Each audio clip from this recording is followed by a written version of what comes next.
ഇനി നോക്കാം കാർഷിക വാർത്തകൾ. ഇന്ത്യക്ക് വീണ്ടും താരിഫ് ഭീഷണിയുമായി ഡൊണാൾഡ് ട്രംപ്. അരി അടക്കമുള്ള കാർഷിക ഉൽപ്പന്നങ്ങളുടെ ഇറക്കുമതിക്ക് പുതിയ താരിഫുകൾ ചുമത്താൻ നീക്കം. ഇന്ത്യയിൽ നിന്നുള്ള അരിയടക്കം കാർഷിക ഉൽപ്പന്നങ്ങളുടെ ഇറക്കുമതിക്ക് പുതിയ താരിഫുകൾ ചുമത്തുമെന്നാണ് ഭീഷണി. ഇരു രാജ്യങ്ങളുമായുള്ള വ്യാപാര ചർച്ചകളിൽ കാര്യമായ പുരോഗതിയില്ലാത്ത സാഹചര്യത്തിലാണ് ട്രംപിന്റെ പുതിയ നീക്കം. വൈറ്റ് ഹൗസിൽ വെച്ച് അമേരിക്കയിലെ കർഷകർക്കായി ഒരു കാർഷിക ആശ്വാസ പാക്കേജ് പ്രഖ്യാപിക്കുന്നതിനിടെയാണ് ട്രംപ് ഈ കാര്യം അറിയിച്ചത്. ഇത്തരം ഇറക്കുമതി ആഭ്യന്തര ഉൽപ്പാദകരെ ദോഷകരമായി ബാധിക്കുന്നുവെന്ന് ട്രംപ് ആരോപിച്ചു. കാനഡയ്ക്കെതിരെയും ട്രംപ് ശക്തമായ നിലപാട് സ്വീകരിക്കുമെന്ന് പ്രഖ്യാപിച്ചു. കാനഡയിൽ നിന്നുള്ള വളത്തിന്റെ ഇറക്കുമതിക്കും പുതിയ താരിഫുകൾ ഏർപ്പെടുത്തിയേക്കും. മറ്റു രാജ്യങ്ങളിൽ നിന്നുള്ള ഇറക്കുമതിക്ക് ചുമത്തുന്ന താരിഫിൽ നിന്നുള്ള വരുമാനം ഉപയോഗിച്ച് അമേരിക്കൻ കർഷകർക്ക് $12 ബില്യൺ സാമ്പത്തിക സഹായം നൽകുമെന്ന് ട്രംപ് പറഞ്ഞു. News desk MyFin TV. ഇന്ത്യയുടെ കാർഷിക വളർച്ച കുറയുമെന്ന് മുന്നറിയിപ്പ്. നടപ്പ് സാമ്പത്തിക വർഷം വളർച്ച 4% ഇടിയുമെന്നാണ് റിപ്പോർട്ട്. നടപ്പ് സാമ്പത്തിക വർഷത്തിൽ രാജ്യത്തിന്റെ കാർഷിക വളർച്ച കുറയുമെന്ന് മുന്നറിയിപ്പ്.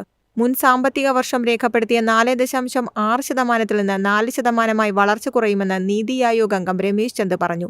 2025-26 സാമ്പത്തിക വർഷത്തെ കാർഷിക മേഖലയുടെ വളർച്ചാ കണക്കുകൾ നോക്കുമ്പോൾ രണ്ടാം പകുതി സാധാരണ നിലയിലായിരിക്കുമെന്നും ചന്ദ് അഭിപ്രായപ്പെട്ടു.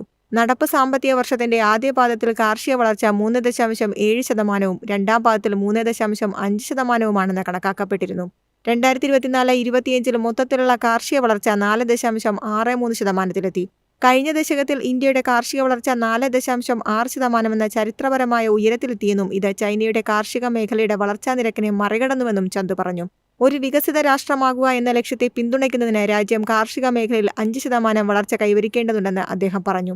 ജനസംഖ്യാ വളർച്ച മന്ദഗതിയിലായതിനാൽ ആഭ്യന്തര ഭക്ഷ്യ ആവശ്യകത പ്രതിവർഷം 2.5% മാത്രമാണ്. ഇന്ത്യ മിച്ച ഉൽപ്പാദനം കയറ്റുമതി ചെയ്യുകയോ ജൈവ ഇന്ധനങ്ങൾ പോലുള്ള ബദൽ ഉപയോഗങ്ങൾ കണ്ടെത്തുകയോ ചെയ്യേണ്ടിവരുമെന്ന് ചന്ദ് മുന്നറിയിപ്പ് നൽകി. News desk MyFin TV. രാമച്ചത്തിന് കേരള വിപണിയിൽ ഡിമാൻഡ് ഏറുന്നു. കിലോയ്ക്ക് 500 രൂപയോളമാണ് വിപണി വില. ഔഷധഗുണങ്ങളുടെ കാര്യത്തിൽ മുന്നിലുള്ള രാമച്ചം വിൽപ്പന പൊടിപൊടിക്കുന്നു. പോയേസി എന്ന സസ്യകുടുംബത്തിൽ ഉൾപ്പെടുന്ന രാമച്ചത്തിന്റെ വേരാണ് ഔഷധയോഗ്യമായിട്ടുള്ളത്. സുഗന്ധദ്രവ്യങ്ങളും സൗന്ദര്യവർദ്ധക വസ്തുക്കളും നിർമ്മിക്കാൻ രാമച്ചം ഉപയോഗിക്കുന്നു.